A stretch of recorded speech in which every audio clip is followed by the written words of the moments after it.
সম্পাদ্য একে বলা হয়েছে ত্রিভুজের ভূমি সংলগ্ন একটি কোণ ও অপর দুই বাহুর সমষ্টি দেওয়া আছে, ত্রিভুজটি আঁকতে হবে।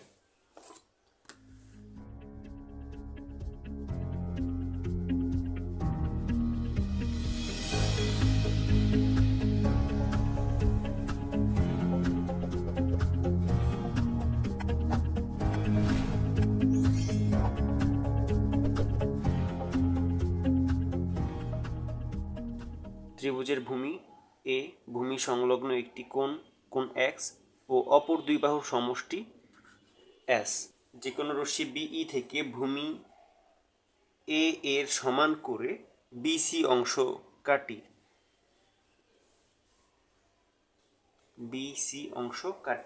বিসির রেখাংশের বি বিন্দুতে কোণ এক্স এর সমান করে একটি কোণ আঁকবো।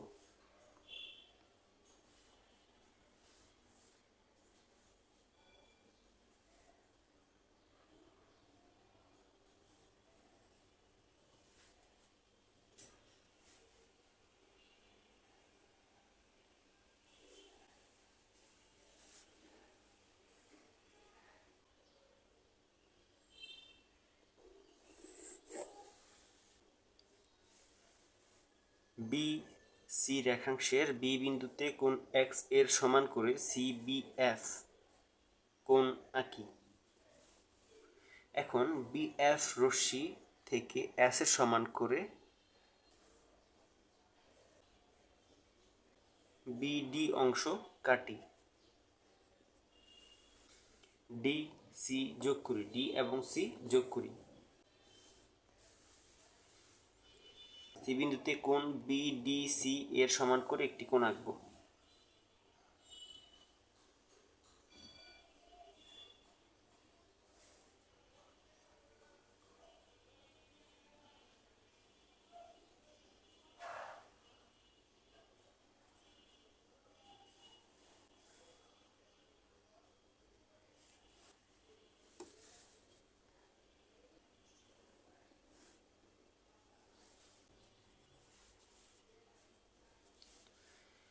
সি বিন্দুতে বিডিসি এর সমান করে ডিসিজি কোণ আঁকি।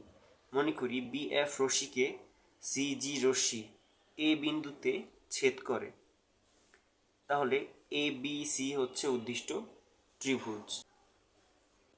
সম্পূর্ণ চিত্রটা আরেকবার দেখি।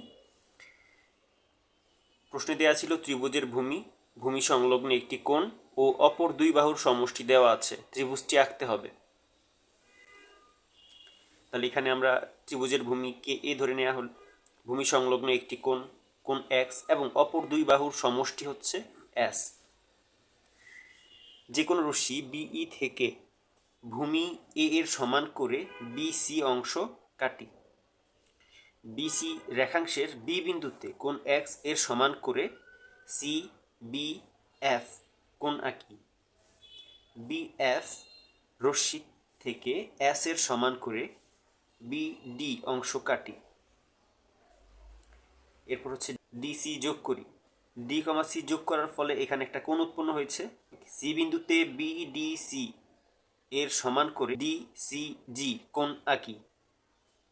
সিজি রশ্মি বিএফ কে এ বিন্দুতে ছেদ করে, তাহলে এ বি সি হচ্ছে উদ্দিষ্ট ত্রিভুজ।